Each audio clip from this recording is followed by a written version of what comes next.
Mwen fâché en pile. I'm fuming. I'm fuming. Mwen fâché en pile. I'm fuming. Fais attention. Watch your step. Watch your step. Fais attention. Mwen prêt. I'm good to go. I'm good to go. I'm good to go. Mwen prêt. I'm good to go. Mwen nan confusion. Mwen nan confusion totale. I'm all mixed up. I'm all mixed up. Mwen nan confusion totale. I'm all mixed up. Mwen nan confusion totale. An komanse. Let's dive in. Let's dive in. An komanse. Let's dive in. An komanse. Mwen pa interese. I'll pass. I'll pass. I'll pass. Mwen pa interese. Wa fem konnen. Wa mette mo courant. Keep me posted. Keep me posted. Wa fem konnen. Wa mette mo courant. Juste un petit moment. Juste bon un petit temps. Just a sec. Just a sec. Just a sec. Mwen pa konnen. Mwen pa konnen rien. I have no clue.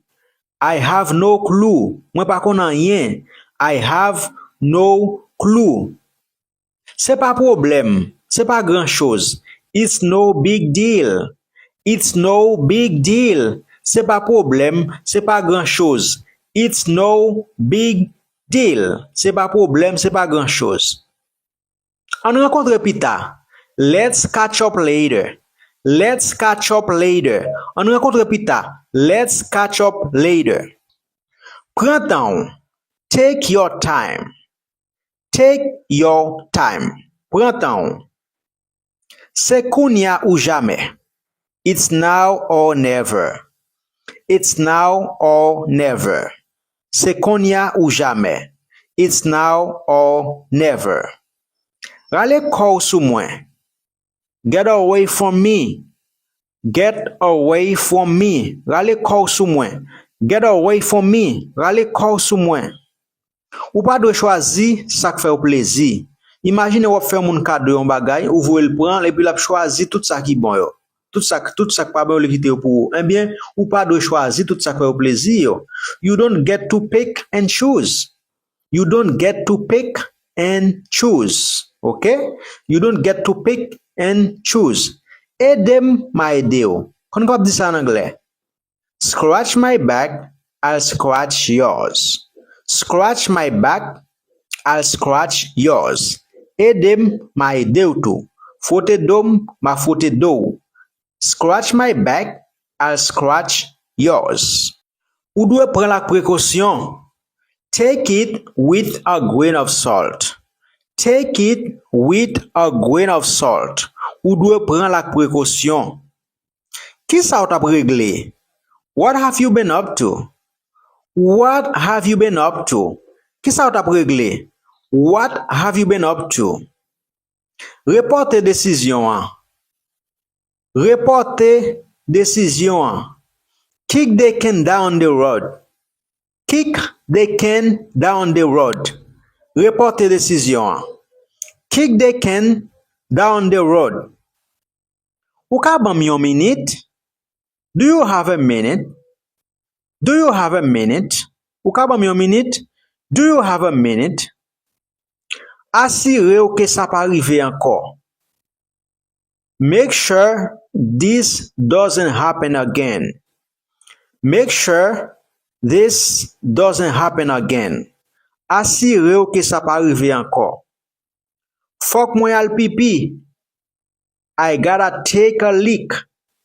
I gotta take a leak. Fok mwen al pipi. I gotta take a leak. Fok mwen al pipi. Nou gen an pile route devant nou. We have a long way to go. We have a long way to go. Nou gen an pile route devant nou. We have a long way to go. Nou gen an pile route devant nou.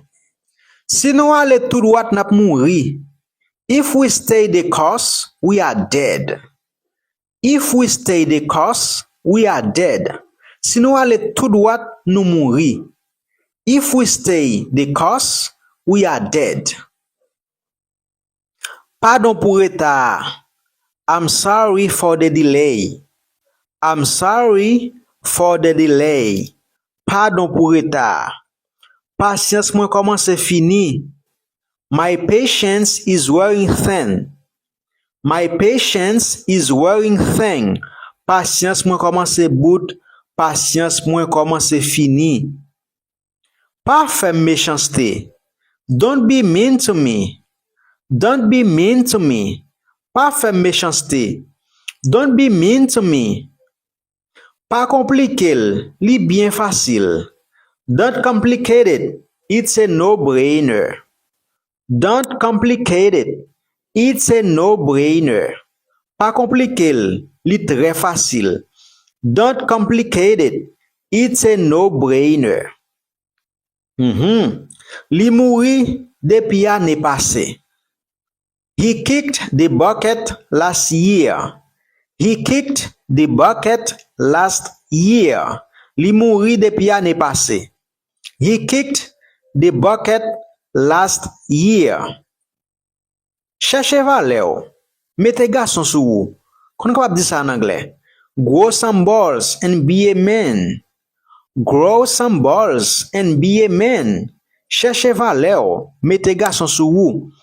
Grow some balls and be a man. Mwen pral dormi. I'm hitting the sack. I am hitting the sack. Mwen pral dormi. I am hitting the sack. Mwen pral dormi. Mwen pa kompren anyen. I didn't quite get that. I didn't quite get that. Mwen pa kompren anyen. I didn't quite get that. Esko ka edem? Could you give me a hand? Could you give me a hand? Ou ka edem? Could you give me a hand? Esko ka edem? Bagay yo mélange nan même. Mwen en confusion. I am baffled. I am baffled. Fèm konnen, mettez-moi au courant. Fill me in. Fill me in. Fèm konnen, mettez-moi au courant. Fill me in.